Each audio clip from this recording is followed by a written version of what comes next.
Hey there, commercial construction coffee talk fans. Thanks for chiming in. My name's David Corson. I'm your host. I'm also the publisher and editor of Commercial Construction and Renovation Magazine. This is what it used to look like. We went digital back in August of 21. Let's see, I'm breaking out some archives. This is September, October 2019. Mr. Dave Garvey. He's a casino restaurateur up in the great state of Minnesota. And let's see, this was a 196 page issue. Let's see where I was at. Oh, I was in Memphis down on Beale Street, and we were doing our retreat, and we're right outside, right down the road from BB King's restaurant. That was an excellent event. And if you haven't been to Memphis in a long time, we took the tour of Graceland. I'd been there years ago, and where they just had the house and the plane. But man, they put up a whole four or five buildings with all of Elvis's stuff and his cars, and oh, an amphitheater. It's amazing. You could spend days out there and not see anything. But you can go see the Martin Luther King Memorial. They've got Sun City Records there, the best barbecue. I mean, we had a blast. That was an awesome, awesome weekend. But anyway, you know what? I always like holding the magazines, but I'm old school. But we just went digital in August of 2020, and I haven't looked back. Don't miss the printer. Don't miss the post office. We had close to 49 million people hit our website last year consuming content and looking at the magazine and obviously our podcast here. But thank you to everybody out there that got us over. Maybe next year we'll go over 55%. I haven't. Listen, there's 8 billion people on the web or on the planet, so everybody's gone there, so they find me. But thank you to all you people out there consuming the content. I couldn't have done it without you. And it's been an amazing ride over the last 4 or 5 years, going from print face to face to digital, and couldn't have done it without you. But hey, happy TGIF to today. I'm looking out. I'm looking at snow in Atlanta. We're supposed to get 6 inches or so, and it's going to snow all day. And my dogs were having a field day this morning when they went out. I went to bed last night. There was not a cloud in the sky. Woke up this morning, snow on the ground, and everything's closed. No school, nothing's happening. Everybody rushed to grocery stores last night, and my wife said there were no eggs left, no bread, no milk. People think that it's the apocalypse. The snow's not going to melt. It'll be gone by Sunday. It's supposed to warm up, so. But anyway, it's nice when we get snow. I don't even think it snowed last year. If I think back, it comes. But this is a pretty good event, to get about 3 to 6 inches here because we don't have many snow plows, and if they do, they're just doing the main road. So if you're stuck in your subdivision, I don't care if you have four-wheel drive. Listen, I went to school in Colorado. I had studs in my car. I've gone through plenty of blizzards over the passes, and I'm telling you, here. Stay off the roads. It's bumper cars. People don't know how to drive in the snow. Don't go out. Just stay until it melts. You got food. You're going to live. You got water. You got some bread. You'll be okay. Stay in your house. Don't get stuck out there. It's going to be no fun because tow trucks aren't coming to get you either. So, uh, with that said, got a nice gentleman. He's got snow too. He's down in the big state of Texas, down in Big D in Dallas. His name is Elias Campos, and he's with Horton Automatics, or overhead door, and he's the VP of Marketing and Product Development. Did I get that right? That's correct. That's And correct. so, Elias, say hello to our listeners out there in Commercial Construction Coffee Talk. Yeah, first off, thank you for having me today.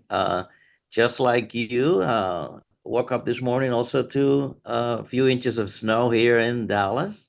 Very unusual. As usual, I'm staying home as most people in the office is doing today. Still, flurries coming down, so which hopefully will melt later today because we're expecting to get to 40 some degrees. But again, it's amusing to see how just a few flurries wreck the city. I grew up in, not I grew up, I went to school in Ohio, and I was telling my coworkers that in 10 years I never missed a day of work or a drive to the office because of snow. So, yeah, happy to be here today, and happy to hear that you also have some snowflakes. Yeah, yeah. No, like I said, when they say it's going to snow, I kind of just laugh. It could be flurries, or whatever. But they said it was going to be a nice event. But like I said, last night I let the dogs out before I went to bed, and I came upstairs. I told my wife, I said, "Babe, it's just stars out there. There's not a cloud in the sky. There's no way it's gonna be snowing in the morning. 6 hours later, whatever I woke up this morning, she woke. She's like, "Oh my God, you got to look outside." And I'm like, "Wow, it's coming down good." So that storm just came out of well, they knew it was coming, but I didn't think it was. But anyway, we'll take it. Listen, I live up by the lake, so we want all the snow to melt and go in the lake. We like keeping the lake, get it full for the winter, for the summer heat, heat and humidity that we go through here in the ATL in the South. But it's nice to see it, and it's beautiful. And when I get done here, I'm gonna go out and take a video and post it up on my Facebook page, so people go, "Hey, man, we got snow down here." And but Elias, the way it's gonna work, we're gonna do this in three parts. You're gonna tell your story. Where you grew up, brothers, sisters, I know you're up in Ohio, but but basically give us your bio and then how you ended up where you are today. Then we'll go into our second part. We'll talk about lessons learned over the last 4 years or 5 years that we've been on the roller coaster. Even though we're out of the tunnel, there's some little potholes and speed bumps that we're all going through. And although it's a very exciting time to be alive in 2025, there's going to be so much that goes on this year. And but then you'll leave your contact info and one positive thought and phrase to leave with our listeners, and then we will close it up. So, with that said, the floor is yours. Tell us your story. Very good. Thank you again. Well, I was born in Venezuela. I'm a guy of the 60s. So I grew up there. 61 for me. I'm right there. So, So I went all the way to high school there, in my hometown, a small village of about 5,000 people. Moved to the big city. My claim to fame is that I went to college when I was 15 years old. And I went to study engineering because presumably I was good in physics and math. So I went to school there, graduated in 1989. I joined at the time the petrochemical industry. At the time, that was a big, big business down there. Worked there until 1995. In between, I went back to school and got a master's degree in general management. And then I came to Ohio, as I mentioned a minute ago. I got a scholarship to pursue a business degree in Cleveland. I got a scholarship from Cleveland State. Very appreciative of that. And my connections in the petroleum industry and the oil industry led me to a position with Emerson Electric. I joined Emerson Electric in their a young talent development program in 1996. That was a summer stint with Emerson. They called me back the following year before I graduated and stayed with Emerson in Ohio for the next 10 years. Stay there as a product manager. Very successful career. I went from summer intern, I used to say, in 1995, 96, to the director of their biggest business by the time I left in 2004. When I was called by Overhead Door to come down here to Dallas to lead their global product development team. And the time that encompassed the Genie operators that you have in your garage, as well as all the garage doors that you see in commercial as well as in residential applications. I stayed there for a short period of time. It was like about a little bit under 2 years. And at that time, they promoted me to be the VP of marketing for one of their divisions in Corpus Christi, Horton Automatics. I went down there. It was a great time. And I stayed there until 2013. At the time, my family was growing. My kids were getting to the age that I wanted them to come back to the big city. And then I came back to Dallas this time to work for Mohawk Industries. I spent some time with Mohawk Industries, and then I was promoted to be the president of a company that makes ceramic tile. And I was staying with that company for about 3 years. A COVID hit, and flooring and everything else, and especially imported material, were in dire straits, and we simply parted ways in 2020. And at the time, the former CEO of the company called me, "Hey, what are you doing? You want to come back to work for Overhead Door?" And I said, "Sure, that's a great opportunity." I came back to Overhead Door. I've been with Overhead Door since 2020. And my history, my work history is about product development and innovation. And we can talk about the innovations in my early years. I have a nice article that I published in LinkedIn that you can see a relation of those innovations. But probably the more important thing, and one of the things that I'm most proud of, is a recent innovation that I put together for the construction industry, and it's called I Specify It. And what that is a tool that enables general managers and architects and our distributors, our distributor partners, to simply put all the documents required for any building, for any Horton building product, and consolidate that in one place, whether that be specifications, product literature, um, product testing, and establish that communication between the distributors, the architects, and the general contractors. And you'll say, hey, there's not much innovation in there. What happened with this product, and we'll go talk more in detail if you want, is that it gives you exacting specification. It's not that it's giving you the generic specification that everybody has. This documentation, or this tool will give you the documentation of exactly what you want your project to have. And I'm very proud of that innovation. So that pretty much sums up my short bio with a little bit of work on my professional history as well.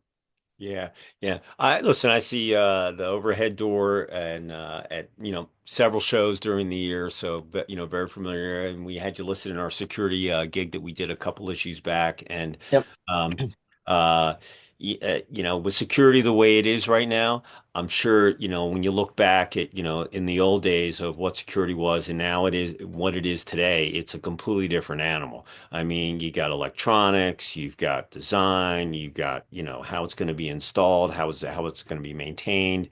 And sometimes it's, some of those circular rotating doors that you have, that's the first image of what a building is when someone comes in, and first impressions are everything. So, people don't realize it, but for me, I'm always looking at that kind of stuff. My wife's like, "What are you looking at?" Mhm. I'm like, "I'm just looking at stuff," And I come from a construction family, so we've been in recycling since 1888, and it's been in business 100 and I don't know how many years, but Wow.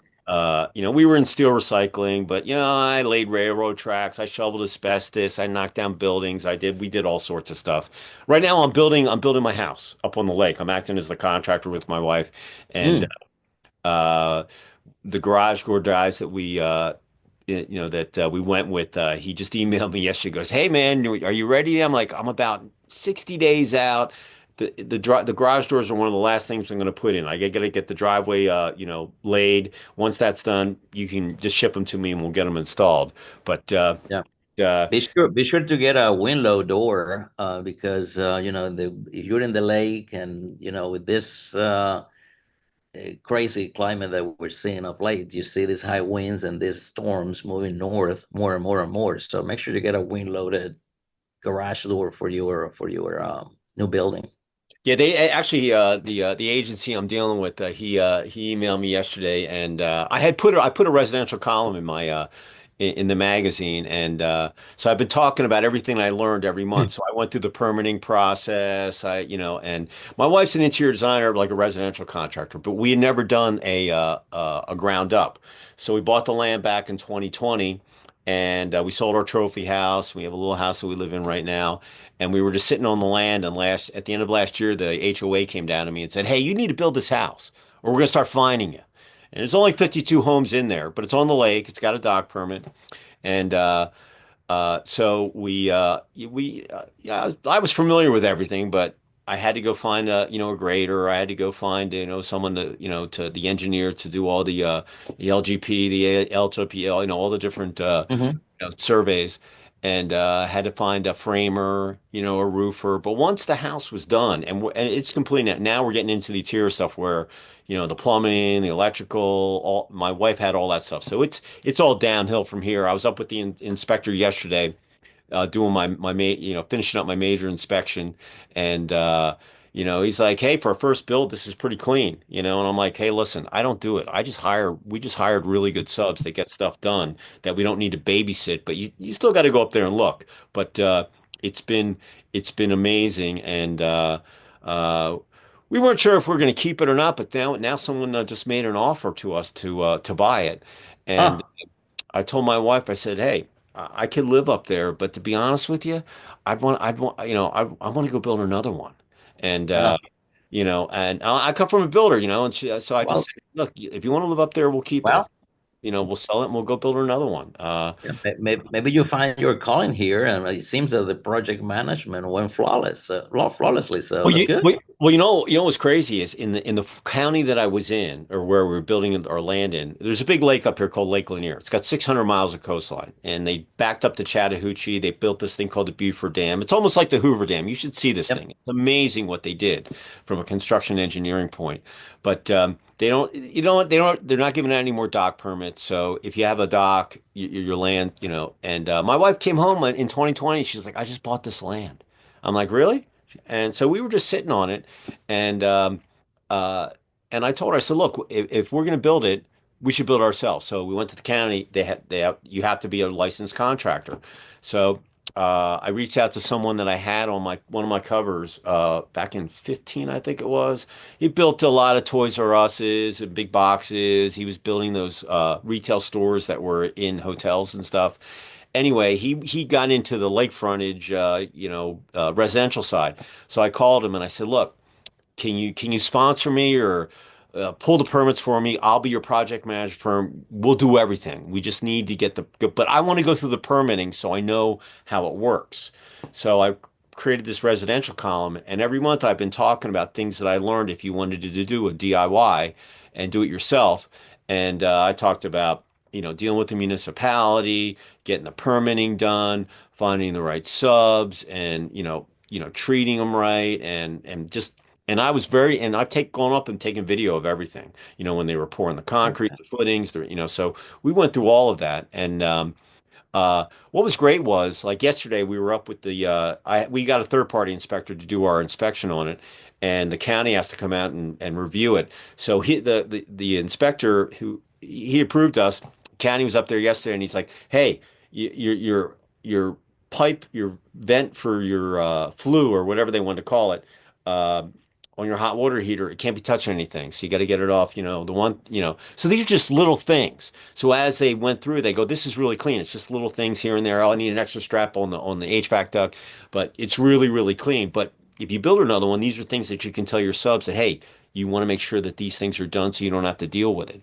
So it's been a learning experience, and but I definitely enjoy. But listen, I'm a builder. I build this magazine every month. I used to do it with paper, ink, and whatever. Now I do it digitally, but I build something every month, and so I enjoy it. Kudos to yeah, kudos to you. And 40 million readers. Is that what you said? I mean, that's Well, they're fantastic. not all. Listen, they're visitors. They come in. I average about 300,000 unique users a month. Those are people that come back more than once, and they're looking and consuming. And listen, they don't come to my website because it looks cool, or they're looking for lipstick or something. They're looking for construction, or Right.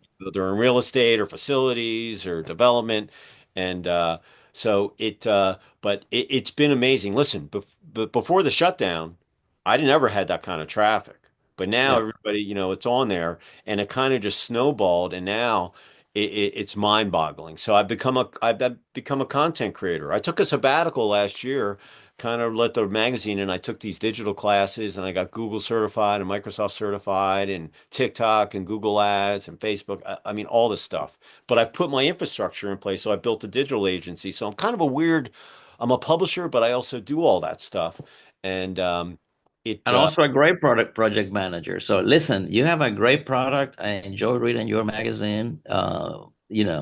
Month in and month out. I think you got great content, and it's a good publication for construction. As a publisher, my job is to make sure that people read the magazine from cover to cover. So if you're one of those people that does that, I really appreciate that, because that's what my job is. Uh, However, making the rollover now, it's all about you can have a beautiful magazine, But if you don't have content that's going to drive people, that are the right people that are looking at it, it's just a pretty, trophy. Yeah. But, What makes your publication unique is that you have relevant content that is always fresh and that is always on point.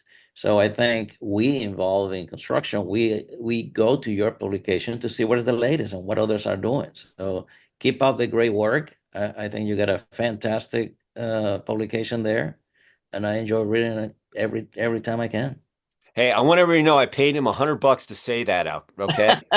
Not true. Not true. Not true. Yeah, I'm just kidding. I'm just kidding. So, listen, I really appreciate the positive feedback. I have no ego.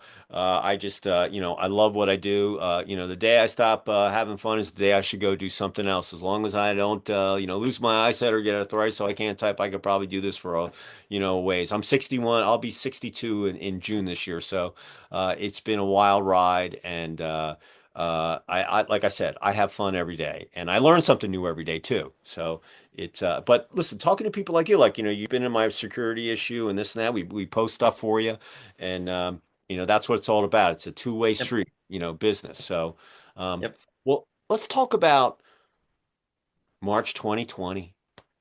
Kaboom! Everybody gets hit by a 2x4, and then no one really knows what's going to happen. Now, here, 4 or 5 years later, we're out of it, but it's still lingering. Talk about how you weathered the storm and made the Well, transition into, as we just started 2025. yeah, there are two sides of that coin, at least as it relates to overhead door.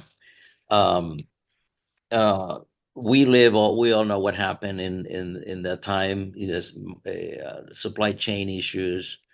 The first ever, hey, work from home situation that it doesn't seem to subside. A incredible amount of backlogs that could not be shipped because we didn't have the material to produce. In the case of overhead door, we weathered the storm immensely well. Over the past 2 years, 3 years, overhead door has had the best years in their 103-year history. We have been, those have been the most profitable years for us. And what happened in the overhead door side is that it still went through the roof, supply chain collapse, and we got an immense backlog. And with supply chain collapsing and the inability to produce at the pace that customers wanted, and with inflation going up, so prices went up, and that stuck very well and is coming down a little bit over the past year and a half. But still, we got a lot of price leverage in that period of time. On the Horton side, it was a little bit different, and is hard for me to pinpoint why that was so different in Horton. Number one, the pricing elasticity that we saw on the overhead door side did not mirror in the Horton side. I don't know if it was a competition. I don't know if commercial construction was more difficult, went through more difficult times as it relates to the commercial side of overhead door, but pricing was not there. So we have a substantial trouble with supply chain, substantial. The backlog went through the roof, which is the only blessing that we had in there in the first 2 years. And then in 2022, situation just started to correct itself. As far as supply chain goes, we were able to produce. In the meantime, we took advantage of the supply chain and the construction situation, and plan on moving our factory. So we have a brand new facility that we open up February. This February will be a year. We moved from a 70,000 square foot facility, 80,000 square foot facility, to a brand new, from the ground up, 202,000 square Oh, foot wow. facility for Horton. Massive investment. So we will position ourselves for the recovery. We're there now. We have now closed the gap with the backlog. Supply chain is no longer an issue. And what we're doing there is we are producing quality products. We're shipping them much better than the competition is. And it's a great business story. Two different stories for sure, but successful both of them. As it relates to human resources, I'm like you. You're a 61-year-old guy, and I'm a 58-year-old guy. You're right behind me. So, I get you. so back in the day, I always were going to the office, and to me, that going to the office and having this interaction with my coworkers has always been key.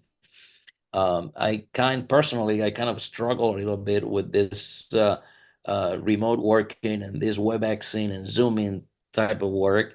I'm getting better at it now, but what I see is it was a big shift in people's approach to work. It's very hard to find people, and the first question they ask you is, "Is this remote? Can I work 2 days or 2 days from home?" And initially, I was adamant saying, "No, we're not going to do that. I want people here because we're in product development. I'm in business development, and I want to have this cross pollination Camaraderie. of Yeah. ideas, camaraderie as well, but cross pollination of ideas and bouncing ideas back at one another." But again, 2 years into COVID, I say, "Hey, I'm not going to get anybody. I need to change my ways." So we are now more open to hybrid. I have one individual that works 3 days at the office, 2 days from home. I don't like it, but it's reality. And that has to it's in some instances that accommodation may mean more productivity for the individual contribution. I still believe that work, that face-to-face interaction is needed, especially for people who work in teams. And I don't know how to do product development and to do marketing other than working in teams. So that's one situation that we're facing. I think that is something that will affect companies in our type of work. My wife, for example, she works for insurance, and that hasn't been an issue or as much of an issue for her or for her company. But I think for manufacturing companies, for building product companies, that will remain a lingering issue that at some point we'll have to come to reckon with. And the reason is, as companies and people evolve in their careers, it's very hard for somebody to become a vice president of marketing or a vice president of sales or a CEO of a manufacturing company if you don't have that connection and interaction with your people. So COVID was very unique. Never seen anything like that. I think we got great lessons from a business perspective, from an operation perspective, from a people perspective. But I think overall it's positive. Yeah, your story about having the best years over the last couple of years, with profitability and and obviously the other division came too as well. But so many companies I've talked to over the last couple of years, they all said they learned so much about their business, about their people, and if they could have found more project managers or superintendents on the construction sites to get things done, they would have done more building and construction or renovation. Oh, But it was more of a people issue. Now you're in the realm with everybody else. How do you kind of sit on the fence? The people have worked out of the home. Now you want them to come back to the office. They want to go to rock concerts, ball games, the beach, but they don't want to go back to the office. So yep. how do you kind of weather that? You don't want to ruffle any feathers. You don't want to lose any people because when you lose people, you got to retrain. That takes time. And I don't envy anybody that has to go through that, but the people thing, like I was a print face-to-face guy. So but I had a digital magazine forever. I kind of just ignored it, but I was lucky. If Hmm. I didn't have it, I don't know what I would have done, but uh, it was there. I never had the traffic that I had there. I mean, but I had some traffic, but it wasn't up in the millions. But so many people though, they looked at, as they went through the years, now we're in 2025, that they made that transition, and now, it's like New York. I grew up in Manhattan. I went to public school there. My mom was from Philly, my dad was from New York. Anyway, people in the city, they don't go in on Monday, they don't go in on Friday. If they're going to do the hybrid gig, it's Tuesday, Wednesday, Thursday. And uh, the biggest thing is occupancy rates are down in a lot of these office buildings, and Yep. they need whoever figures that uh, answer of what to do with that, invest in that company, because there's so much space out there that's got to be transformed into something. And I'm kind of old school. I like the old architectural stuff, but I also like the new look. And if someone can figure out how to do that, I think it's going to be a major plus, because like you said, you can't replace that face to face. Yeah. And where we're talking on this platform, whether you're doing Teams or Zoom or WebEx, the bottom line is it's not going anywhere. Yep. It's a tool, but I think that there's a medium where you get it. So I tell people, I go, look, with technology now, instead of going driving 2 hours to look at a 5-minute punch list item, let's say you have to look at a roof curb or whatever it might be, you can do that online. Yeah. You can pick and choose where you really need to fly and spend time, or go see a project or go see someone in their office. You can pick and choose how you want to use that, and then use this technology to kind of do it. But face to face, listen, I had an Yeah. event for 20 some odd years. Now I don't do it anymore, but uh, it it's one of those things you just can't Yeah. replace. I think that, the it's undeniable that this digital revolution, and especially the Zoom and the WebEx of the past 4 years, has led to an increase in productivity. I used to fly in my prior years. I was always platinum with any airline, and some of those trips you didn't have to take. I mean, it's great to have the face-to-face interaction. Sometimes you were solving some problems, but now you can solve probably 50% of those problems doing this virtual interface, which is okay. And I think that is a great benefit, and actually probably one of the reasons why many companies become more profitable after COVID was not only that the fact that pricing is stuck, but the fact that, hey, you're spending less. You're doing more of this as opposed to flying and buying dinners and renting cars and that sort of thing. But I still believe that there is a portion of that work. You call it, you make your own estimate. 30%, 35%, 40% of work that is best done in a face-to-face interaction, especially, and I think there's a replacement for this, especially when you're doing work that you are contrasting and comparing ideas, and we're doing project type work that requires the involvement of different people and different functions. I think that was the now. You mentioned something that is, I thought about this issue with the real estate and the fact that we have so many vacancies. Just for conversation purposes, my wife works for Progressive Insurance, and they used to have massive campuses in Northeast Ohio. Happened to go there just the end of October. I was trying to see some projects over there, and those many buildings are completely, I say this, completely empty, Empty. and they are about to be sold and be repurposed. So that conversation on repurposing buildings, that will happen no matter what, because again, I don't see a place where we'll go back to the old days when you have 100% of the people working 100% of the time in the office. I don't think that will happen. I think the economy is Oh, I agree. shifting. I agree. It's a Hmm. different direction, and I will take your advice, and I will try to think through if there is a place or a company that could figure this repurposing out. It's not that simple, because what happened is, take the case of Manhattan. I mean, redoing a building there or repurposing an office building for residential, the investment is immense. Well, Now the alternative, here's the biggest problem with the building. Like, let's say you're doing an office building. I don't care how many floors it is. you got a woman's bathroom, you got a men's bathroom, a couple of Yep. stalls in either one. You want to put 20 apartments or whatever you call it, spaces for people to live in. Hmm. They Hmm. don't have the plumbing.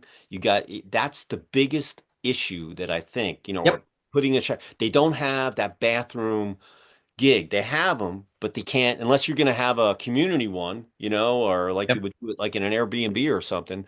But Yep. that's the biggest issue. So, what do you do with that? However, that space is there, and like I said, someone's got that magic bullet or the answer, and that it's going to be amazing because I don't want to Yep. see those buildings stay vacant, but I also want to see them, reused, and then I also want to see some new stuff being built Yep. as well. So it's an issue, and I don't Yep. envy any of those people that are real estate guys that have these notes coming up, and their occupancy rates are down. What do you do? I mean, that would keep me up at night. And I mean, I remember when I was going digital, I was scared to death. I'm a print face-to-face guy.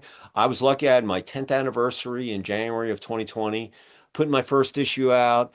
And then everything went kaput, and I was fighting with my printer. And I told my printer, I was like, "Look, half my circulation's on furlough. Their offices aren't even closed. I don't even know if these magazines are going to get delivered. They could be thrown out. I'm just going to waste paper and postage, you know." And Hmm. and so I put the issue out, and then I stayed up. And my wife, in April of 2020, I would get up in the middle of the night. And my wife's like, "Where are you going?" I'm like, "I got to think. I just have to think." Yep. Because my artist and my editor were like, "Let's go digital. We have so much content. We have all these pages, Yep. blah blah blah." And I was still old school. I was like, "All right." So, uh, we made the plunge, and I still did a small press run for the advertisers and people that we featured on the covers and articles. And then it kind of just, we were only bi-monthly, we went monthly, and little by little, we just started getting more traffic. And then it came to a point where we were going to make the announcement in January of 2022 that we were going to be 100% digital with a print-on-demand service. So I still lay the magazine out in high res. So if someone wants to get copies or just, we can print it. And uh, it was the scariest thing that I think I ever went through because I had no idea, you know, how it was going to work. But when I look back, I've learned so much, and you can teach an old dog new tricks, believe it or not. And you gotta be flexible. You gotta be able to turn on a dime and get things done. And so many companies did that. The ones that didn't, those are the ones that are probably lagging behind. But it was a very, very scary time. And but I'm an athlete. I see bigger guys on there. I got to go in the corner or whatever, Yep. put my head down. That was my attitude. I was like, okay, we'll go that way. But now I'm a completely different company. Even though I'm still a content creator, I just don't do it on paper and ink. I do it digitally, and but it's amazing how much more that you can do. And technology, especially with AI, technology is at warp speed. So anything that you learn right now, in 6 months from now, it's going to be obsolete because of AI improving everything. Yep. And you still have to keep the reins on AI. I mean, you just have to because we don't want it to get too far ahead of us but I think it's uh like I said, it was scary, and but I'm glad I did it. And when I look back, it was but I remember my wife said, "Where are you going? It's 3:30 in the morning." I'm like, "I got to get up, man. I can't sleep. Oh, I'm worried uh, about cutting the printer and doing it digitally, and are people going to be there?" And but it worked and out. and and I bet you're happier and more accomplished. You feel more accomplished with the transition you went through. Well, I It's a had diff. no, back in the day, I had three magazines, a huge show, and 14 employees, and the overhead. And then I sold one of the magazines, I condensed it, and then uh, uh, you know, when all this happened a couple years back, I had we were all working out of our homes anyway, so we were all. And listen, there are some people that cannot work at home. They're just not made for it, and they have to be in that office environment. But for the construction people, when everybody listen, they got on planes, had wore their masks, and went out and they built that stuff, and the same with us. And it was uh I was just I kind of looked at it as it was an adventure, and every day's an adventure to me. And I get out when I need to, and like you, I was a million miler doing all those trips, but I don't miss flying. I just miss I just miss seeing my peeps, you know? That's right.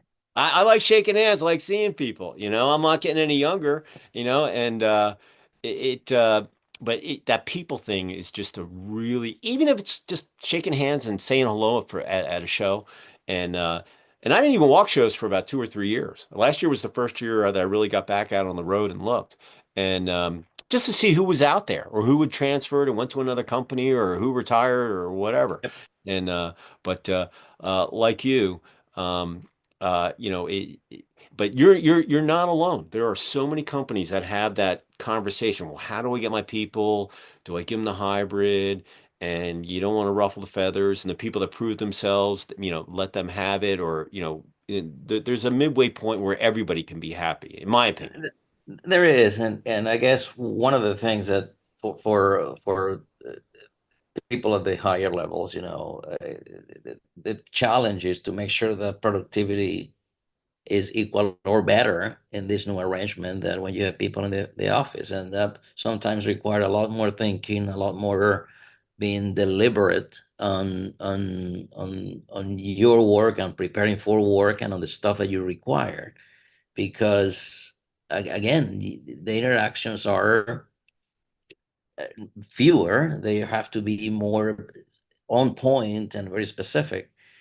And hey, I guess at some point, if you're an intense person as I am, that may lead to some additional stress and every once in a while saying I'm getting a little bit burned doing this thing. But again, it's that's what we're here for. We're here to bring up these ideas and keep people on task and keep people giving their best possible effort and ensure they remain engaged even if they are remote. Is the nature of the workforce that we're living in today. Before we got on, we were talking about my son. You know, when he went to aviation school to get his A&P license, he Yeah, started there, and then the shutdown happened, and he had to do online learning to get his stuff. But he really needed the hands-on. You know, if he was learning how to do welding or woodworking or any of that kind of stuff that goes along with his regimen of courses that he needed, it was a tough gig, and they yeah, had to figure all the campuses that they had to figure it out, and and yeah, and really it was eh, I think it was really a guy, people listen, things change, you got to go with the flow, and you got to figure out the best way that you're going to make it.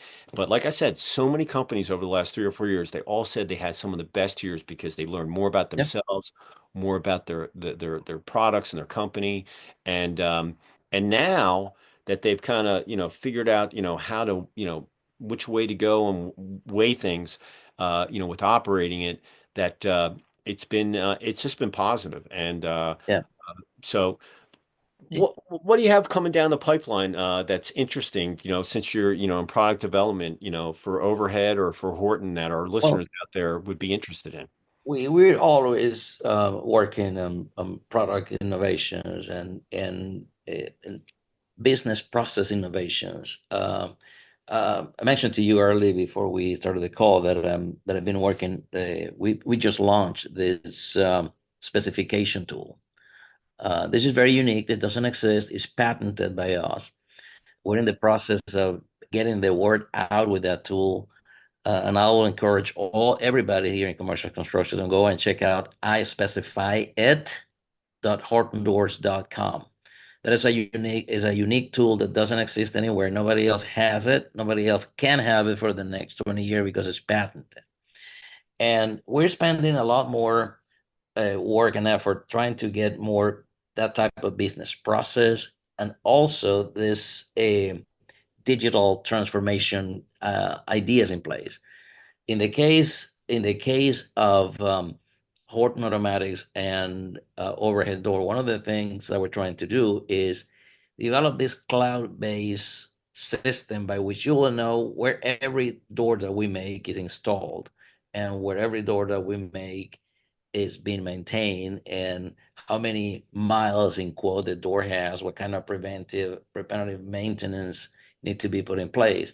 and control that from a central location.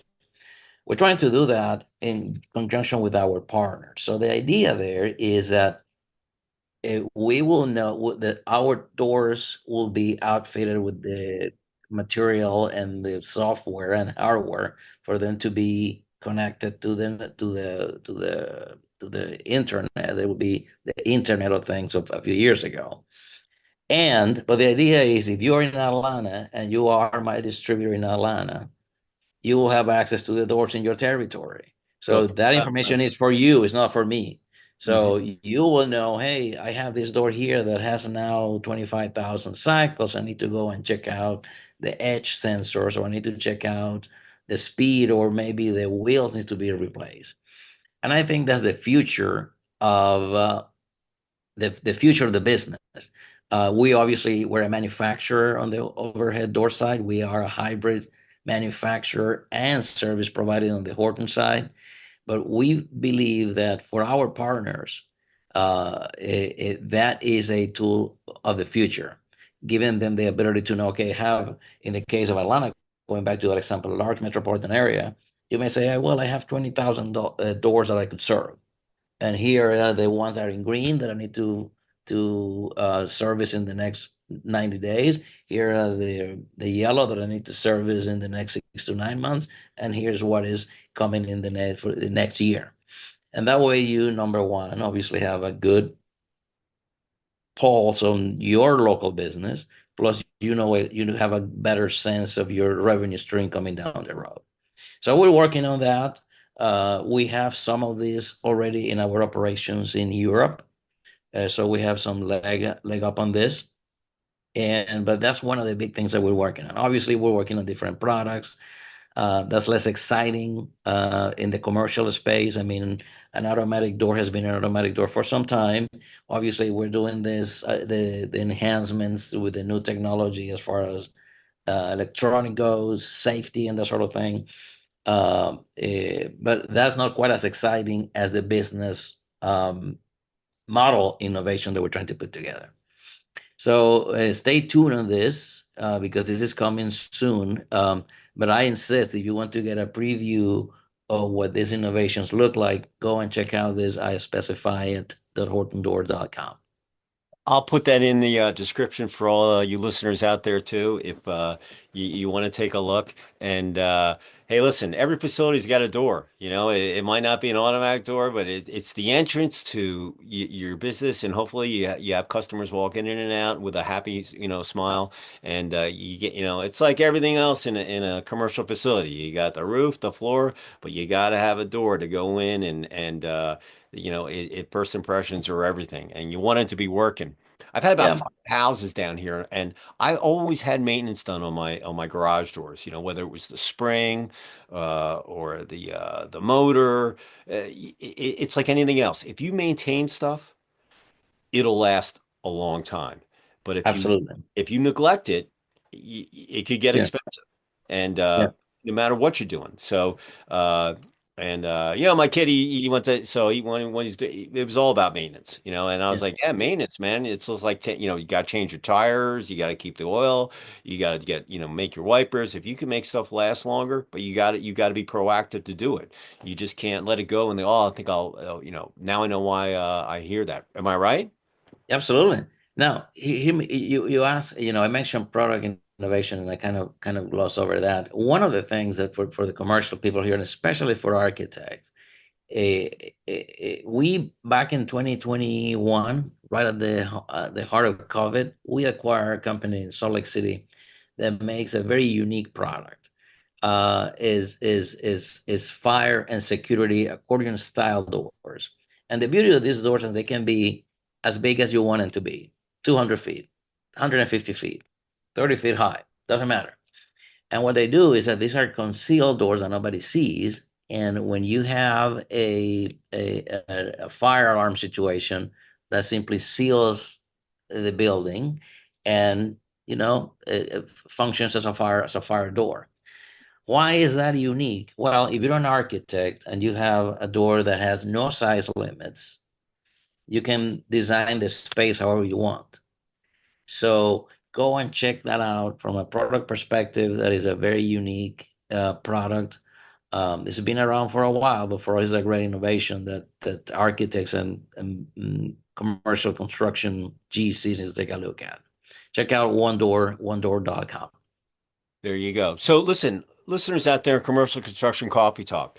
If you were thinking about your doors or your entranceways, maybe you're doing you're rolling out a new prototype and you're trying to figure out, the size or what kind of doors. If someone wanted to reach out to you and bounce some questions off, or just say, hey, I was thinking about this and I saw the video. How would someone reach out to you to connect with you? Couple of ways. My LinkedIn page is always active. That's probably the more expedient way to get me. You can also reach out to me in email form. My email is my first name, Elias, Elias _ my last name, Campos, that's Campos, at overheaddoor.com. That's probably the easiest way to reach out to me. And if you happen to need technical information, or you need to reach out to any engineer to answer any question, reach out to me and I'll put you in contact with the right person. There you go. Because listen, if you're in commercial, that's retail, restaurant, hospitality, federal, mixed use, cannabis, craft brew, I can go down the list. They all have doors. You're all going to have them.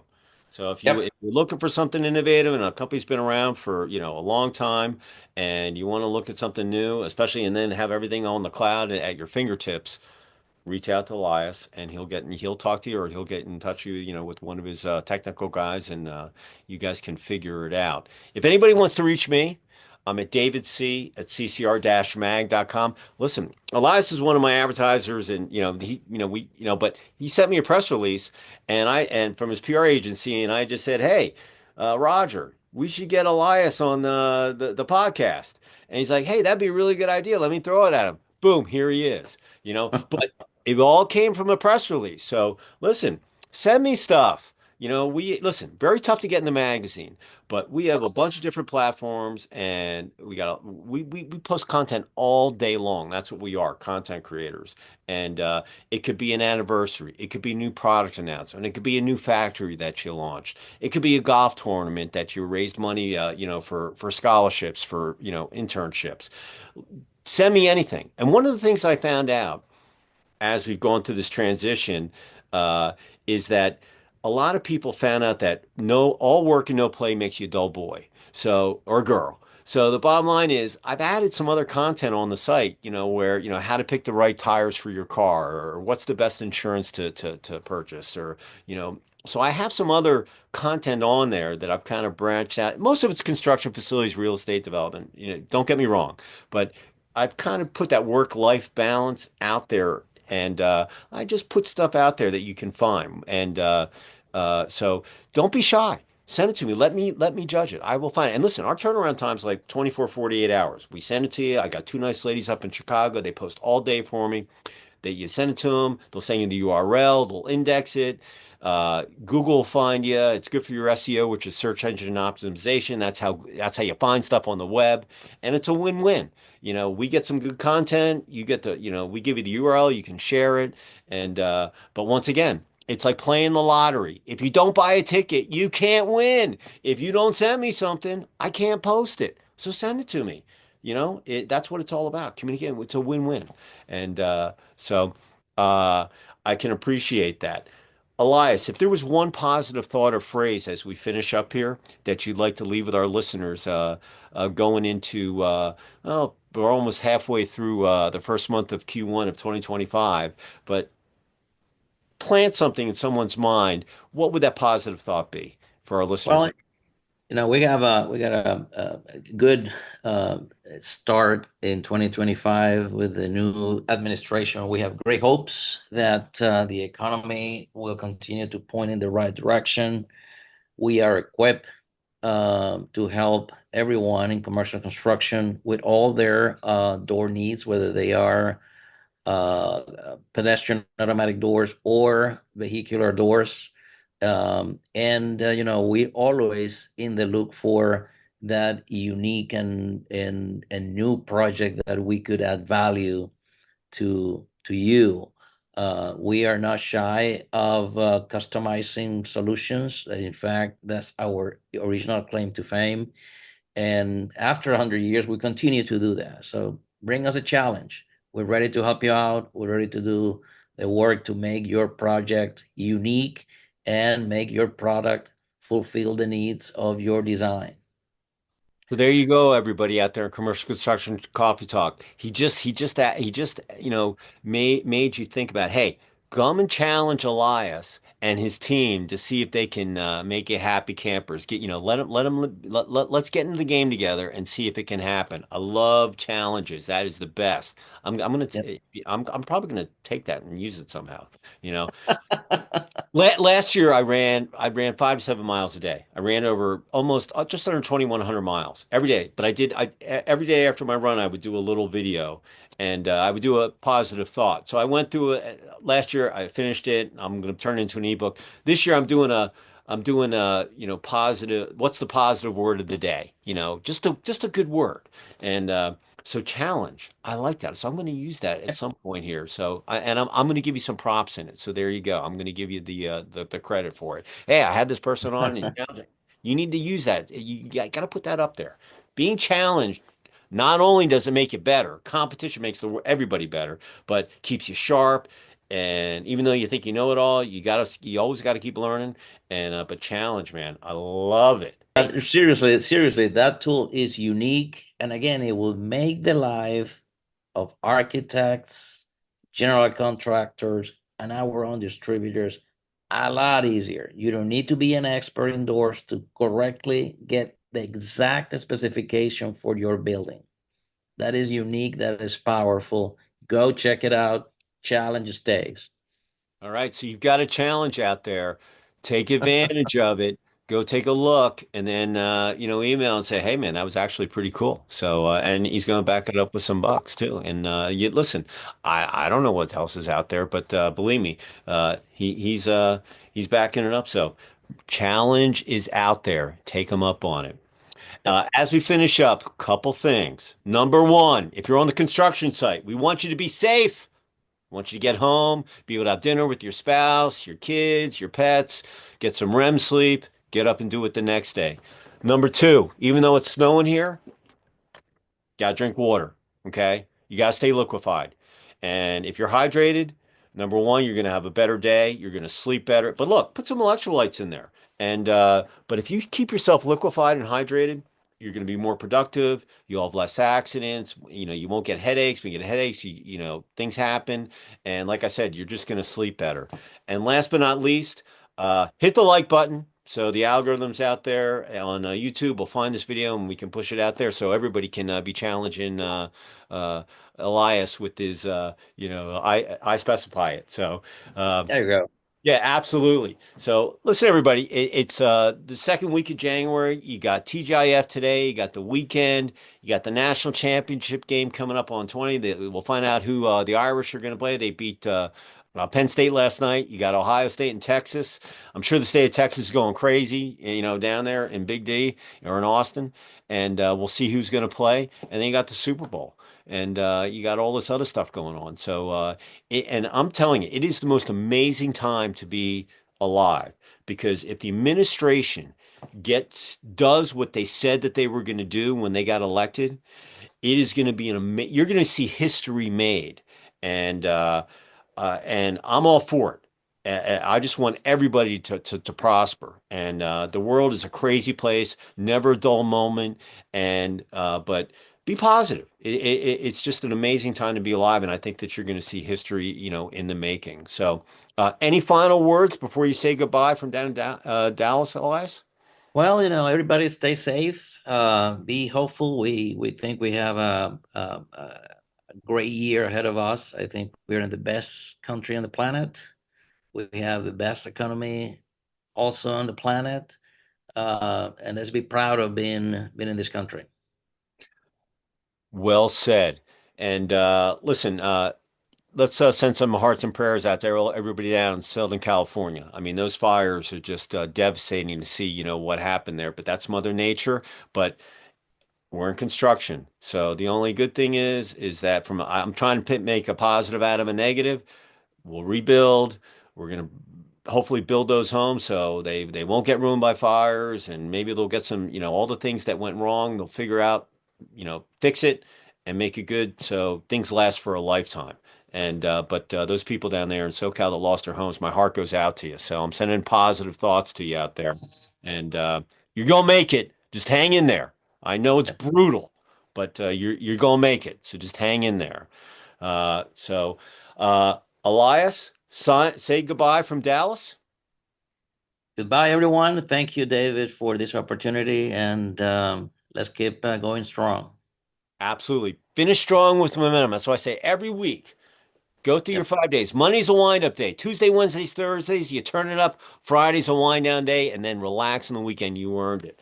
And so I'm going to sign off from Sugar Hill, which is just below the Beaufort Dam, about 25 miles north of downtown Atlanta, which is called the LA of the South for you that don't know. I'm just a damn Yankee living down here. Uh, but anyway, I'm going to go out and throw some snowballs at my dogs here, and then finish up the day and go and try to enjoy the weekend. And I got nothing going on in the house. They were doing starting sheetrock and whatever, but nothing's happening because no one's driving in this town. So I'll get back up on there on Monday, and we'll get rocking. But listen, everybody, have a great weekend. Enjoy the rest of your TGIF, and we will see you next time on another episode of Commercial Construction Coffee Talk. Elias, honored to have you on here. Pleasure. All right. Thank you. Pleasure's All right, mine. everybody. We will see you next time. See ya. Ciao.